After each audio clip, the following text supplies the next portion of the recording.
रवि जी। अ, जी sir जी। बहुत बहुत धन्यवाद जी आपका, इस युवा सम्मेलन की श्रृंखला में, छठी श्रृंखला में को आमंत्रित करने के लिए। जैसा कि विदित है कि ये एक बहुत ही अच्छी नवाचारी पहल है गुरु जी के द्वारा, कि समाज के जो युवा हैं, जो ऊर्जा का स्रोत है, जो कि समाज को, पूरे देश को, पूरे राष्ट्र को आगे लेकर जा सकते हैं, अगर उनमें हम एक जोश और उत्साह जगाएं, उनको सही पथ प्रदर्शित करें, तो न केवल समाज बल्कि मैं बात करूंगा पूरे राष्ट्र की, तो हमें हमारे राष्ट्र को, जो आज हम बात करते हैं विकसित राष्ट्र बनाने की, तो उसके स्तर पर हम एक नई दिशा उन युवाओं को प्रदान कर सकते हैं। तो सबसे पहले इस श्रृंखला में मैं अपना परिचय देना चाहूंगा। मेरा नाम रवि सिहाग है और मेरे पिता का नाम राम कुमार सिहाग है, और मैं श्री गंगानगर जिले के गांव 3 DAM का निवासी हूँ। मेरी प्रारंभिक शिक्षा कुछ समय तक गांव में हुई, उसके बाद में तहसील में हुई, और महाविद्यालय के स्तर पर मैंने पास की तहसील में दाखिला लिया, और वहां से मैंने स्नातक किया कला वर्ग में, राजनीति विज्ञान, अर्थशास्त्र और अंग्रेजी साहित्य में। उसके पश्चात कोई सरकारी नौकरी, जैसे कि हर युवा हमारे समाज का सरकारी नौकरी की तरफ रुख करता है, तो मैंने भी जो कर्मचारी चयन आयोग SSC है उसके अंदर प्रयास किया, और जी उसमें चयनित हुआ, रक्षा लेखा विभाग में चयनित हुआ। उसके बाद में मैंने यूपीएससी के बारे में सोचा है, कुछ मार्गदर्शक साथी मिले जिन्होंने मार्गदर्शित किया मुझे, और अंत तक उनका सहयोग रहा।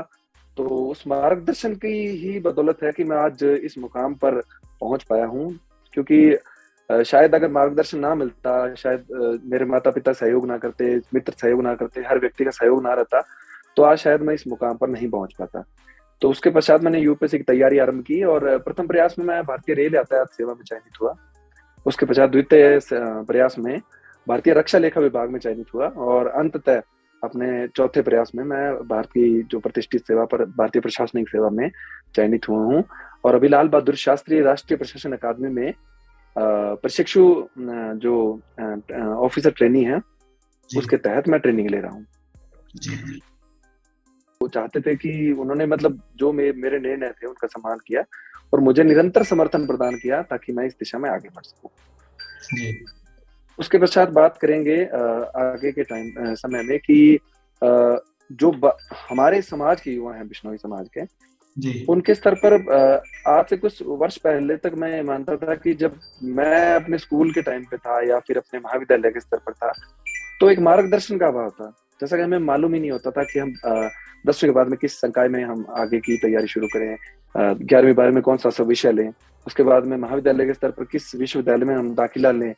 इस प्रकार की कोई भी मार्गदर्शन की सुविधा हमारे समाज में उपलब्ध नहीं थी, या फिर हमें जानकारी का अभाव था, हम इग्नोरेंट थे उस बात से। जी तो इस स्तर पर मैं ये बताना चाहूंगा कि अभी के स्तर पर जब इंफॉर्मेशन टेक्नोलॉजी का युग है, और समाज में भी काफी युवा अभी हाल के वर्षों में चयनित हुए हैं, चाहे वो न्यायिक सेवा हो, जी अपने बिश्नोई समाज के कई युवा जज बने हैं, और उसके अलावा प्रतिष्ठित सेवाओं में भारतीय प्रशासनिक सेवा है, भारतीय पुलिस सेवा है, अन्य जो संघ लोक सेवा आयोग की सेवाएं हैं, उसमें हाल के वर्षों में काफी अच्छा रुझान देखने को मिल रहा है कि जो समाज के युवा हैं वो निरंतर कड़ी मेहनत करके और इन सेवाओं की ओर रुख कर रहे हैं, और समाज का नाम रोशन कर रहे हैं। और एक बात से मैं बहुत उत्साहित हूँ और बहुत गौरवान्वित महसूस करता हूँ कि जो भी समाज के युवा इस स्तर पर पहुंचे हैं, उन्होंने न केवल पहुंचना काम करके, वो अपना निरंतर झंडा बुलंद कर रहे हैं। मैं कई उदाहरण दूंगा, जैसे प्रेम सुखजी डेलू हैं, सुनील कुमार जी हैं, या फिर परी बिश्नोई जी हैं, उन्होंने काफी अच्छा वो काम कर रही हैं और समाज का नाम रोशन कर रहे हैं। तो ये एक सम्मान की बात है, एक गौरव का पल है कि इस स्तर पर हमारा समाज आगे बढ़ रहा है। बिल्कुल। क्योंकि हमारे समाज में जब कभी बात करते हैं मसूरी में, तो हमारा समाज एक पर्यावरण प्रेमी के नाम से जाना जाता है, जी जी और इस स्तर पर भी हमारे समाज ने अच्छा एक उदाहरण पेश किया है कि कहीं भी जाओ तो अगर बिश्नोई समाज का नाम लिया जाए तो पर्यावरण प्रेमी के रूप में उसको जाना जाता है। तो इस स्तर पर के साथ साथ में अगले स्तर पर, प्रतियोगी परीक्षाओं के स्तर पर भी हमारा समाज आगे बढ़ रहा है। अगले विषय पर अगर हम बात करें, तो तैयारी के स्तर पर अगर हम बात करें, जी तो इसके स्तर पर कुछ व्यक्तियों के मेरे पास इस प्रकार के भी संदेश आते हैं कि 10वीं के बाद में क्या करें, 12वीं के बाद में क्या करें, या कॉलेज के बाद में क्या करें। जी तो इस स्तर पर मैं युवाओं को यही कहना चाहूंगा कि 10वीं के बाद से किसी भी प्रकार की परीक्षा के बारे में ना सोचें, क्योंकि 10वीं के बाद में आप अपनी 11वीं 12वीं पर फोकस करें, कोई भी अच्छे प्रतिष्ठित कॉलेज, अच्छे प्रतिशत मार्क्स के साथ उत्तीर्ण होकर कोई भी प्रतिष्ठित कॉलेज से कोई भी स्ट्रीम में आप अपना स्नातक कर सकते हैं, चाहे वो बीटेक है, चाहे वो बीए है, चाहे एमबीबीएस है, बीकॉम है, किसी भी स्तर पर। क्योंकि यूपीएससी में इस प्रकार की कोई भी डिमांड नहीं है कि आप कोई भी एक बीए से करो या फिर किसी भी तरीके से किसी विषय में आप उत्तीर्ण हो। दूसरी बात यह है कि जहां तक यूपीएससी का सवाल है तो 70 से 80% इंजीनियर आते हैं, डॉक्टर्स भी काफी संख्या में उत्तीर्ण होते हैं।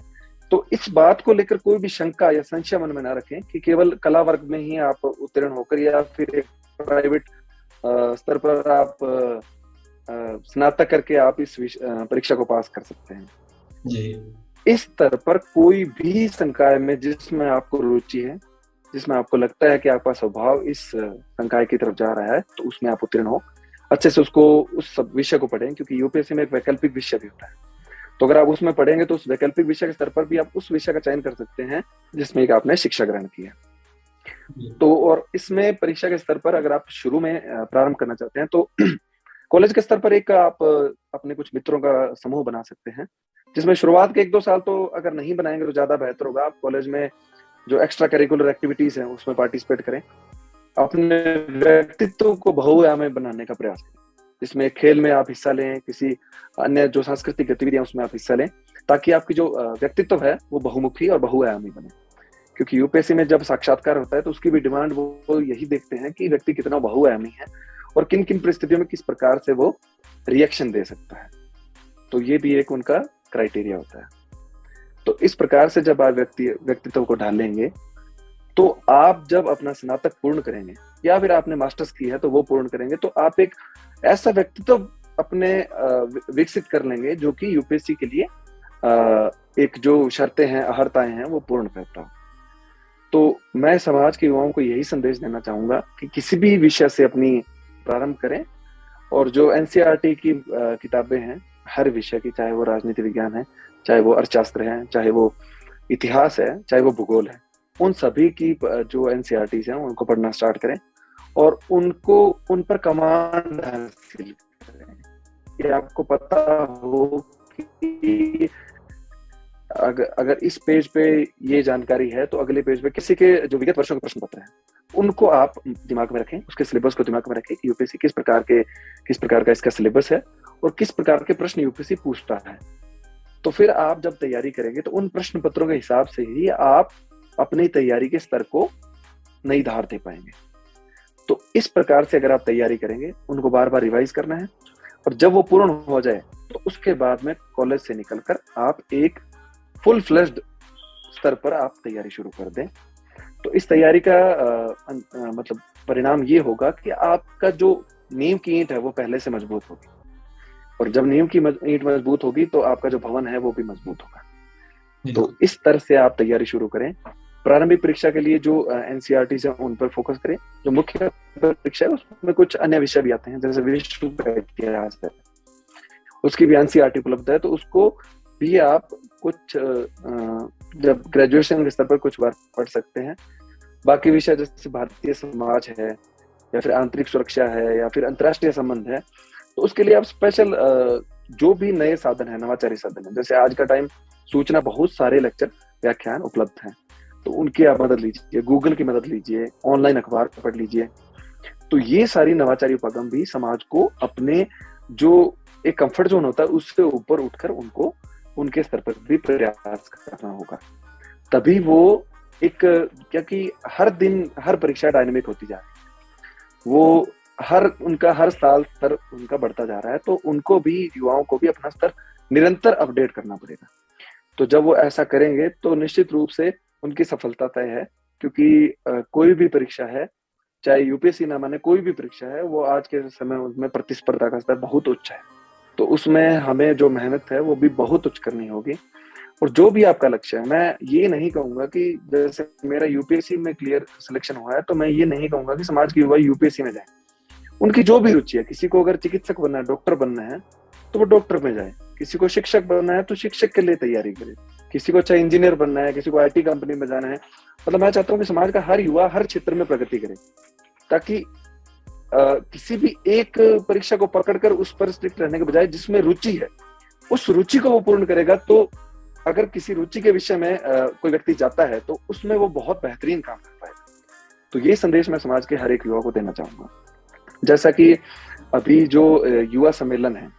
जी तो ये एक बहुत अच्छी पहल, बहुत ही नवाचारी पहल मैं मानता हूँ, क्योंकि जो समाज के युवा हैं उनको एक नई दिशा देने में, कि मैंने कई समाज के युवाओं का मेरे पास जैसे बात होती है तो मैं कई बार उनको गाइडेंस देता भी हूँ। तो किसी को अगर डॉक्टर बनना है तो वो डॉक्टर बनने के बाद में भी अपने माता पिता के प्रेशर में बोलता है कि मुझे आईएएस की परीक्षा पास करनी है, तो मैं उससे यही पूछता हूँ कि आपकी रुचि किस विषय में है। बिल्कुल। तो वो बोलता है कि मुझे डॉक्टर बनना है। तो मैं कहता हूँ कि आप डॉक्टर बनिए। अगर आप डॉक्टर बनेंगे तो आप बहुत बेहतरीन डॉक्टर बनकर, क्योंकि हर व्यक्ति अपने स्तर पर बहुत ही ज्यादा महत्वपूर्ण है। एक किसान है वो भी उतना ही महत्वपूर्ण है जितना कि एक आईएएस महत्वपूर्ण है। अगर सिर्फ आईएएस हो जाएंगे, किसान ही होंगे, तो देश का अन्न कौन खिलाएगा। तो मैं ये मानता हूँ कि जो आपका रुचि का क्षेत्र है, जिस भी क्षेत्र में आप जाना चाहते हैं उसमें उत्कृष्ट दें। और एक जैसे मैं हिंदी भाषा से उत्तीर्ण हुआ था, तो अगर हिंदी भाषी कोई प्रतिभागी है तो उसको भी मैं ये संदेश देना चाहता हूँ कि अगर आप हिंदी भाषा से भी देना चाहते हैं या भारतीय किसी भी भाषा में परीक्षा देना चाहते हैं, तो उसके स्तर पर बिल्कुल भी हीनता ग्रंथि मन में न लाएं। अपनी भाषा को इतना मजबूत करें कि जब आप उसमें लिखें तो चमत्कार करें, कि पढ़ने वाला आपको मध्य में भाषा देकर उसमें उत्तीर्ण हो सकते हैं। तो ये कुछ प्रकार के मेरे सुझाव। बहुत धन्यवाद। आप रवि बिश्नोई, हालांकि काफ़ी लंबा समय